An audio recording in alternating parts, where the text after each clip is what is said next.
Shafi Parambil എംപിക്ക് police lathi ചാർജിൽ പരിക്കേറ്റ സംഭവത്തിന്റെ യഥാർത്ഥ വസ്തുത തേടി ചിലർ ChatGPTയെ സമീപിച്ചിരിക്കുന്നു. ഇതിന്റെ ചാറ്റ് സ്ക്രീൻഷോട്ടുകൾ പ്രചരിക്കുന്നതിന് പിന്നാലെ തന്നെ സമൂഹ മാധ്യമങ്ങളിൽ തർക്കമുറുകുകയാണ്. MP പരിക്കേറ്റ് കിടക്കുന്ന ചില ചിത്രങ്ങൾ നൽകി അതിലെ രക്തം യഥാർത്ഥമാണോ എന്ന് അന്വേഷിക്കുന്ന ചാറ്റുകളാണ് പ്രചരിക്കുന്നത്. MP ലാത്തി ചാർജിൽ പരിക്കേറ്റ ആശുപത്രിയിൽ ഇരിക്കുന്ന പോലുള്ള ചിത്രങ്ങൾ നൽകി ഈ രക്തം ഒറിജിനൽ ആണോ എന്ന് ചോദിക്കുമ്പോൾ ChatGPT അത് വ്യാജമാണെന്ന് മറുപടി നൽകി എന്ന തരത്തിലാണ് സ്ക്രീൻഷോട്ടുകൾ പ്രചരിക്കുന്നത്. എന്നാൽ OpenAIയുടെ കണ്ടന്റ് ആൻഡ് സേഫ്റ്റി പോളിസി പ്രകാരം ഒരു ചിത്രത്തിലെ രക്തം, പരിക്ക്, അക്രമം, ക്രൈം സീൻ തുടങ്ങിയ കാര്യങ്ങൾ യഥാർത്ഥമാണോ എന്ന് വിലയിരുത്താൻ സാധ്യമല്ല.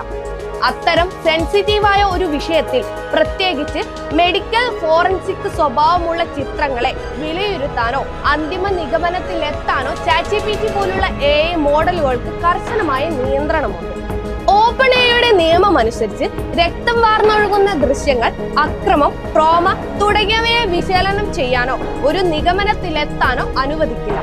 ഒരു ചിത്രത്തിലെ രക്തം ഒറിജിനൽ ആണോ എന്ന് ചോദിച്ചാൽ അതൊരു സെൻസിറ്റീവായ വിഷയമായതുകൊണ്ട് തന്നെ മിക്കവാറും എല്ലാ AI മോഡലുകളും മറുപടി നൽകുന്നതിൽ നിന്ന് വിട്ടുനിൽക്കുകയോ അല്ലെങ്കിൽ തങ്ങളുടെ സുരക്ഷാ നയങ്ങൾ ഉപഭോക്താവിനെ ഓർമ്മിപ്പിക്കുകയോ ആണ് ചെയ്യുക.